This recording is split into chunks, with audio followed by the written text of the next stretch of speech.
I'm a teacher, and the day after we finished taking an important state exam, one of my students' moms called me to see if her son had passed. I looked at my grades and saw he did. She was so happy when I told her and literally burst into tears of joy. She told me she had a big celebration planned for him because this meant he'd likely get into college. When I got off the phone still smiling, I realized I had read the wrong score. He failed. I instantly felt horrible and had no idea what I was going to tell his mom. I checked and he didn't have the grades to pass the class anymore. I looked over his test and my heart broke when I saw he would have passed if he had got one more question right. I sat there thinking about how to tell her and was about to call her back, but I just couldn't bring myself to do it. Then I did something I had never done before. This boy came to all of my classes, always smiled, always tried his best. I knew he deserved to pass. Without thinking, I went into the system and changed his grade to passing and left it. I couldn't sleep that night because I knew if anyone ever found out, I could go to jail. But seeing how happy he was when I handed his mark back made it worth it. That was 3 months ago. Marcus Williams had been in my advanced biology class for the entire year, and I'd watched him struggle with concepts that came naturally to other students. He wasn't the brightest kid in the room, but what he lacked in natural ability, he made up for in determination. Every day after school, he'd stay behind to ask questions. Every assignment came back covered in his careful handwriting, with neat diagrams and color-coded notes that showed he'd spent hours preparing. His mom, Patricia, worked double shifts at the hospital as a nurse to keep him in this district. She'd moved here specifically so Marcus could attend Lincoln High, known for its college prep programs. I'd met her during parent-teacher conferences, and she told me with tears in her eyes that Marcus was going to be the first person in their family to go to college. Marcus's father wasn't in the picture, and she'd sacrificed everything to give her son opportunities she never had. The state exam was brutal that year. Even my top students complained about the difficulty. When the scores came back, I wasn't surprised to see several failures. What I hadn't expected was how close Marcus had come. One single question separated him from passing and from having his college dreams destroyed. I kept telling myself what I'd done was justified, but the guilt was eating me alive. Every time I looked at Marcus in class, smiling and participating with renewed confidence, I felt like a fraud. When other teachers complained about students who barely scraped by, I'd stay quiet, knowing I'd manufactured Marcus's success. 2 weeks after changing the grade, Principal Davidson called a faculty meeting. My stomach dropped when he mentioned they were conducting a routine audit of state exam scores. The district had implemented new security measures after reports of grade tampering in neighboring schools. They'd be reviewing test scores against the original scanned answer sheets, looking for any discrepancies. I sat in that meeting trying to keep my face neutral while my heart pounded. Davidson explained they'd be checking every score that had been entered manually into the system. Since most scores were automatically generated, any manual entries would be flagged for review. I remembered clicking through the system, changing Marcus's score from 67 to 72. It would show up as a manual adjustment. That night, I paced my apartment until 3 a.m. I lived alone in a studio downtown, close enough to walk to school but far enough from the suburbs to afford the rent on a teacher's salary. My girlfriend Emma had been asking why I seemed so distracted lately. We'd been dating for 8 months, and she was starting to talk about moving in together. How could I tell her I might be facing criminal charges? I considered my options. I could confess before they found the discrepancy, maybe claim it was an honest mistake, but the system logs would show I'd accessed Marcus's record hours after the scores were released, then immediately changed it. There was no way to spin that as accidental. Or I could stay quiet and hope they wouldn't catch it. Maybe the audit wouldn't be as thorough as Davidson made it sound. Maybe they'd focus on more obvious anomalies. But if they did find it, the consequences would be worse for trying to cover it up. The third option was the one that kept me awake. I could go back into the system and change the score back. Marcus would fail, but I'd be safe. His mom's celebration would turn to devastation. His college applications would be worthless, but I wouldn't lose my career or face criminal charges. I thought about Patricia's face when I'd called her with a good news. She'd immediately started planning. Marcus had been accepted to State University conditionally, pending his final grades and test scores. She'd already started looking into student housing and financial aid. The next day, she'd sent me a thank you card with a photo of Marcus in his cap and gown from his part-time job at the grocery store, calling him my future college graduate. By Friday, I'd made my decision. I couldn't destroy that family's dreams to save myself. If they caught the grade change, I'd face the consequences. At least I'd be able to look at myself in the mirror. The audit began the following Monday. They started with seniors first, since graduation was approaching. Marcus was a junior, so I had maybe a week before they reached his records. I tried to act normal, teaching my classes and grading papers, but every announcement over the intercom made me jump. Emma noticed my strange behavior. We were having dinner at her place when she finally confronted me about it. Jake, what's going on with you? You've been weird for weeks. Are you having second thoughts about us moving in together? I almost laughed at how simple that problem seemed compared to what I was actually facing. No, Emma, it's not about us. It's work stuff. Just stressed about end-of-year evaluations. She studied my face. Emma was a social worker, trained to read people, and I could see she wasn't buying it. This isn't about evaluations. You look like you haven't slept in days. Are you in some kind of trouble? I wanted to tell her everything. Emma was one of the most ethical people I knew, someone who'd chosen a career helping families despite the terrible pay and emotional toll. But I also knew she'd insist I confess immediately. She wouldn't understand the impossible choice I'd faced between following rules and doing what felt right. I'm fine, I lied. Just tired. This time of year is always crazy. She didn't push it, but I could see the doubt in her eyes. Another relationship casualty of my decision. Wednesday afternoon, I was grading labs when Mrs. Chen from the main office knocked on my classroom door. Mr. Rodriguez? Principal Davidson needs to see you in his office. My legs felt like water as I walked down the hallway. Students were switching classes, their voices echoing off the lockers, completely unaware that their teacher might be about to lose everything. I knocked knocked on Davidson's door and he called me in. Jake, have a seat. His tone was neutral, professional. Davidson was a fair principal, someone who'd always supported his teachers, but he was also a by-the-book administrator who wouldn't tolerate anything that compromised the school's integrity. We're reviewing some grade entries from the state exam, and I need you to walk me through something. He turned his computer screen toward me, showing Marcus's test record. There it was, highlighted in yellow. A manual grade adjustment from 67 to 72. Timestamp showing it had been changed at 8:47 p.m. on the day after the exam. My mouth went dry. What do you need to know? Do you remember changing this student's score? Marcus Williams, your third period biology class? I could lie, say it was a mistake, that I'd misread the original score and corrected it when I realized the error, but the timestamp betrayed me. Why would I be entering grades at almost 9 p.m. unless I was doing something I shouldn't be doing? I remember Marcus, I said carefully. He's a good student. Works really hard. Davidson nodded. I'm sure he is, but I need to know about this grade change. The original scanned answer sheet shows a score of 67, but you entered 72 into the system. Can you explain that discrepancy? The moment of truth. I looked at Davidson, this man who'd hired me fresh out of my teaching program 3 years ago, who'd mentored me through my first difficult year, who'd written recommendations for my tenure application. I thought about Marcus, probably at home right now working on his college essays, believing he had a future ahead of him. I need to tell you something, I said. Davidson's expression didn't change, but I saw him sit back slightly in his chair. I'm listening. Marcus failed the exam. His score was 67, 5 points below passing. But when his mother called me, I accidentally told her he'd passed.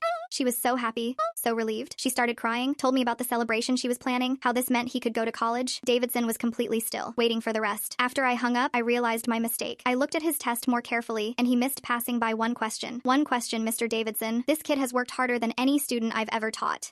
His mom is sacrificing everything for his education. I couldn't bring myself to call her back and destroy everything they'd been working toward. So, you changed his grade? Yes. The word felt like a stone in my throat. I changed his grade from 67 to 72. I know it was wrong. I know it could cost me my job, maybe worse. But I couldn't let that family's dreams die because of one question on one test. Davidson was quiet for a long moment, staring at his computer screen. Finally, he looked back at me. Jake, do you understand the position you've put me in? You've compromised the integrity of our testing process. If this gets out, it doesn't just affect you. It affects our school's credibility, our accreditation, every other student's scores. I know. I'm sorry. Sorry doesn't fix this. He rubbed his temples. I have to report this to the district. They'll launch a full investigation. You'll likely face termination, and depending on how they want to handle it, possibly criminal charges for tampering with official records. My worst fears were becoming reality, but somehow hearing them out loud was almost a relief. The waiting and worrying were over. What happens to Marcus? His score will be corrected to reflect the actual result. He'll fail the exam, which means he won't meet graduation requirements for college prep track. He'll have to retake it or pursue other options. I closed my eyes. Patricia's celebration turning to ashes. Marcus learning that his teacher's lie had given him false hope for months. When will you tell him? That's not your concern anymore, Jake. I need you to clean out your classroom. I'm suspending you, pending the district's investigation. You'll need to turn in your keys, ID, and any school materials. The next hour was surreal. I packed my personal items while students wondered why their teacher was suddenly leaving. I couldn't explain to my curious third period class why I was boxing up my diplomas and coffee mug. Marcus wasn't in school that day, which was probably for the best. I wouldn't have been able to look him in the eye. Emma was waiting in the parking lot when I walked out with my cardboard box. Someone from the office must have called her. Jake, what happened? Mrs. Chen said you'd been suspended. I put the box in her car and got in the passenger seat. For the first time in weeks, I told someone the complete truth. Emma listened without interrupting, her expression cycling through shock, disappointment, and something that might have been sympathy. You changed a student's grade, she said when I finished. I know how it sounds. It sounds like you committed fraud to help a kid you care about. She started the car. It sounds like you made an impossible choice and now you're facing the consequences. I'd expected her to be angry, to lecture me about ethics and proper procedures. Instead, she seemed sad. What happens now? I don't know. Davidson said there'd be an investigation. I'll probably lose my teaching license. Might face charges. Emma drove in silence for several minutes. Finally, she said, do you regret it? I thought about Marcus's smile when he'd gotten his passing score back. I thought about Patricia's tears of joy. I thought about the celebration they'd planned, the college applications they'd submitted, the hope they'd been living with for months. I regret that it came to this, I said. But no, I don't regret helping him. The district investigation began the next week. I hired a lawyer with money I didn't have, taking a cash advance on my credit card. Sarah Martinez was a former teacher who'd gone to law school after getting fed up with education politics. She was sympathetic but realistic about my chances. The good news is this is your first offense, and your motive was clearly to help a student, not for personal gain, she explained during our first meeting. The bad news is you tampered with official state test results, which is a serious matter. The state takes these things very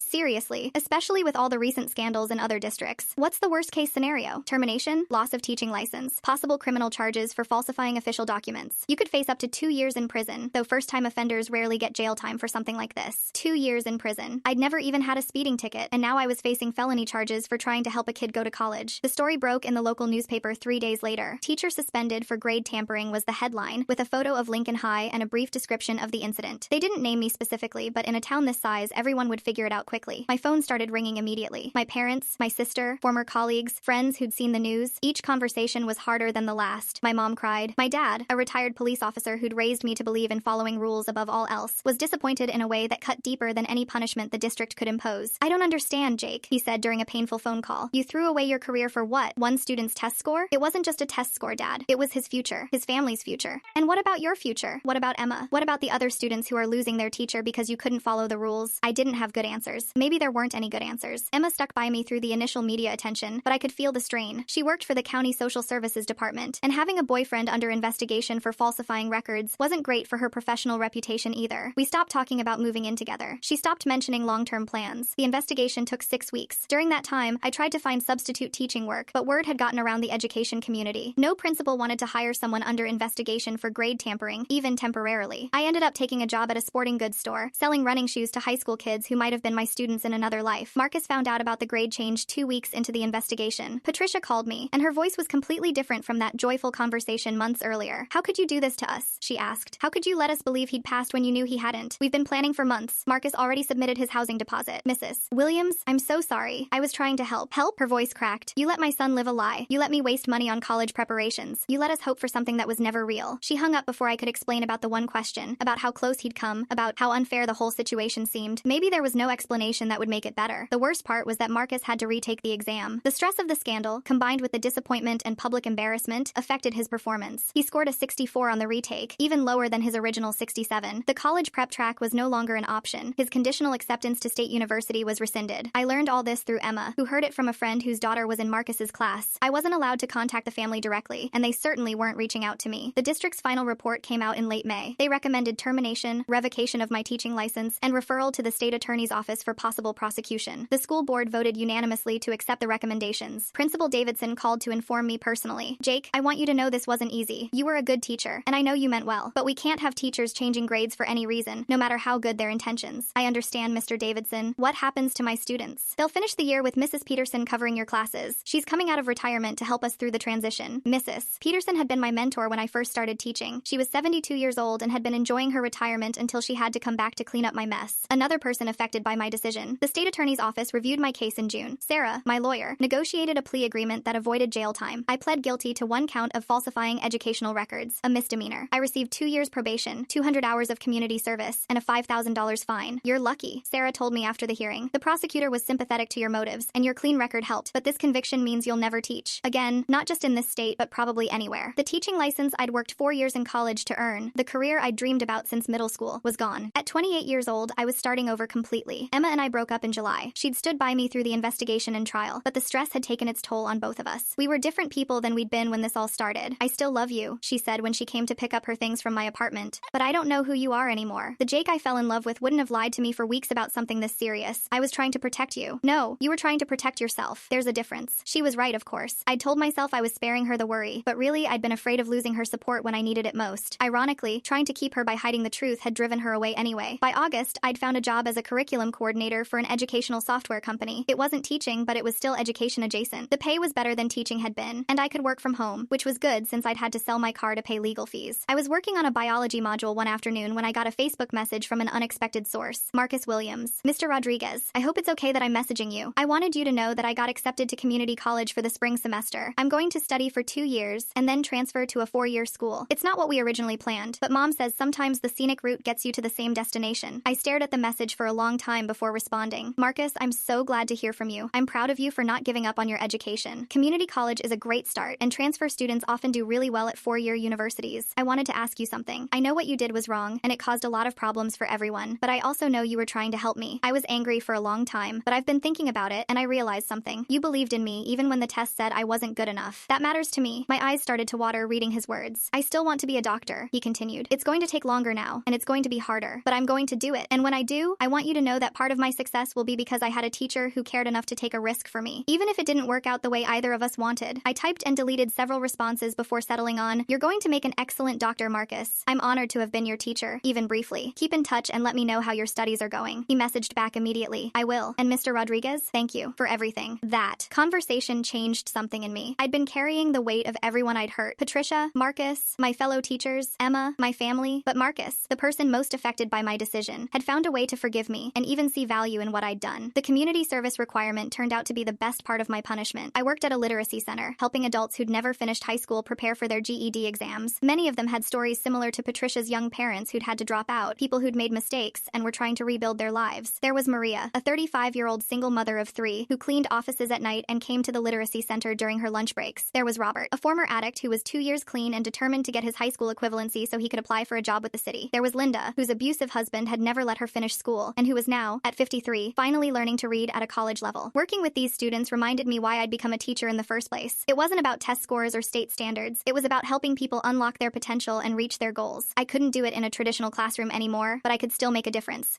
6 months into my community service, the literacy center offered me a part-time job as a coordinator. The pay was terrible, but the work was fulfilling in a way that teaching had never quite been. These students chose to be there. They were fighting for their education despite enormous obstacles. Emma and I started talking again around the holidays, not about getting back together, but as friends. She was dating someone new, a social worker from her department, and seemed happy. I was glad for her, though it stung a little. "You seem different," she said when we met for coffee in December. "More settled, I guess. I've had time to think about what matters, and I've been working with people who put everything in perspective. Any regrets?" It was the same question she'd asked me right after everything fell apart, but my answer had evolved. "I regret the way I handled it. I should have been honest from the beginning. With you, with Davidson, with everyone. I regret that Marcus and his family went through months of false hope. I regret that other teachers had to deal with the fallout. But do you regret changing the grade?" I thought about Marcus's latest message, sent just the week before. He'd made the dean's list his first semester at community college and was already talking to advisors about which four-year schools had the best pre-med programs. I regret that I put myself in a position where I felt like I had to choose between following rules and doing what I thought was right. But Marcus is going to be okay, maybe better than okay. And if my mistake somehow contributed to his resilience and determination, then I can live with the consequences. Emma smiled, the first genuine smile I'd seen from her in months. That sounds like the Jake I fell in love with, the one who cares more about people than about protecting himself. The state attorney's office called in February with unexpected news. They were conducting a broader investigation into the state testing system after discovering irregularities in multiple districts. Apparently, the test I'd changed Marcus's score on had been particularly problematic, with failure rates significantly higher than in previous years. "We're not reopening your case," the prosecutor assured me. "You still violated protocol and will face the agreed-upon consequences. But we thought you'd want to know that the test your student took has been flagged for review. There may have been scoring errors or problems with the test itself. It was too little, too late for me, but I hoped it might help other students who'd been in Marcus's position." The irony wasn't lost on me that the test I'd considered unfair enough to justify tampering with might actually have been unfair. Patricia Williams sent me a card in March. It was brief, but it meant everything. "Mr. Rodriguez, Marcus told me he's been in touch with you. I want you to know that while I don't agree with what you did, I understand why you did it. Marcus is thriving in college, and he talks often about the teachers who believed in him. Thank you for being one of them." Patricia, I kept that card on my desk at the Literacy Center, next to photos of my GED students at their graduation ceremonies. By summer, I was working full-time at the Literacy Center and had started dating again. Nothing serious, just coffee dates and casual dinners with someone I'd met through the community service program. Life was simpler than it had been as a teacher, but also more honest. Marcus messaged me in June with news that